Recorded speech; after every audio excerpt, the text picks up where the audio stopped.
The TV volume was a little low, but you kept it at 10. Then you washed your hands twice before you ate your meal, chewing each mouthful 30 times even. Old patterns finally etched into your brain like the grooves of a broken record. And broken you were, Mikey. Not that you would argue it, all things considered. You always believed Simon, no matter how far-fetched or crazy his ideas seemed to be. But now, I think you knew just how bad your handle on things were. Obsessive compulsion disorder is such a terrible affliction. How did things get this bad? You didn't want to leave your house, but you had to. Simon told you to meet him, and you never could say no to him. You left your house and began to drive. The drive felt aimless, your mind telling you to take all left turns regardless of destination. Somehow you would get to where you needed to be. You couldn't take the risk of being tailed, of being caught. Your route had to seem senseless to throw off any scent. Once you arrived at your destination, you got out of your car and locked the doors 3 times. 3 for good luck. You had quite the walk ahead of you, but the walk would give you time to think. You had a bad feeling about this meeting. It was a beautifully isolated trail to walk on. You were surrounded by a forest blanketed by snow. The sound of your boots crunching into the snow was deafening over the quiet breeze, hypnotic even. You were soon deep in thought, regressing about Simon. He always looked out for you, told you what to do to avoid so many bad situations. So how did he get you into this shit? You began to doubt your trust in him. But you couldn't trust your own mind either. You thought about how much your OCD had progressed over the years. It started textbook, with an obsession over even numbers, then an aversion to knives, feeling the compulsion to jump off high places. But by the time you were a teenager, your illness became a prison. You had become a shut-in, terrified you would lose control and do something awful. Simon talked you through the episodes, brought you through the fog.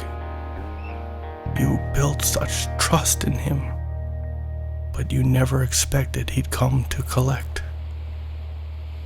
The things he had you do. You now questioned his motives.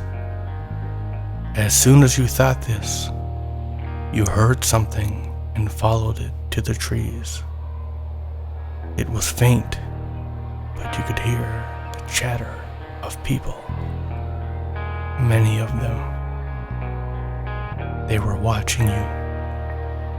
Some voices seemed familiar, and it scared you. But you knew you couldn't fully trust your mind. You tried to ignore it as you continued to walk. Did you really think you were doing God's work? How could you be so naive? You were groomed for this. I know Simon had been there for you for such a long time. But didn't you even stop to question his demands? You could smell smoke now. As you looked to the woods, you thought you could see shadows moving from tree to tree, following you and watching. You knew they were there for you. Visions of their burning houses flooded your mind.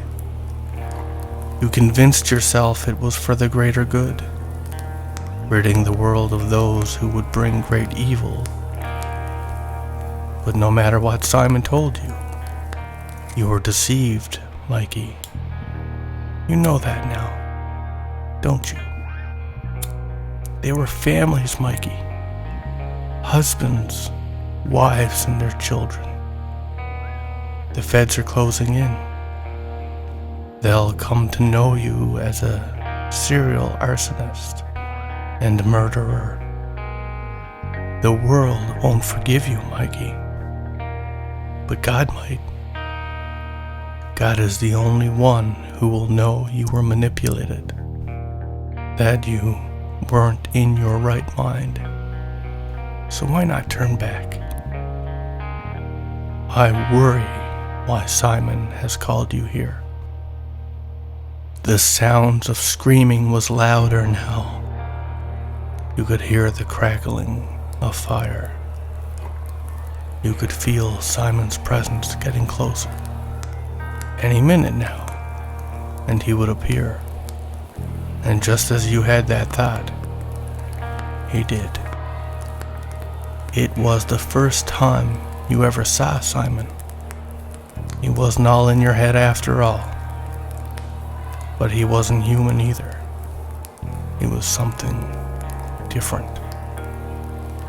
He was in this world and another all at once, his appearance smoky and translucent. He explained to you how he had done this since the dawn of time, how he recruited people like you, that you were special, and only special people could hear him. Only special people could do the right thing. All those kids with imaginary friends, or so their parents thought. It was really Simon whispering in their ears, grooming them for important missions. He was the very first, the original, to say, Simon says. He wants you to go with him, Mikey. He wants to save you from the coming storm. He wants to take you out of the cold and into someplace warm. You can either go with Simon or wait for the police. Your life was over either way. Simon was your only way out from a life of prison. Take the pills, he urged you. He had a place for you. On Earth you'll become just another mysterious suicide, a riddle people will try to solve for years to come.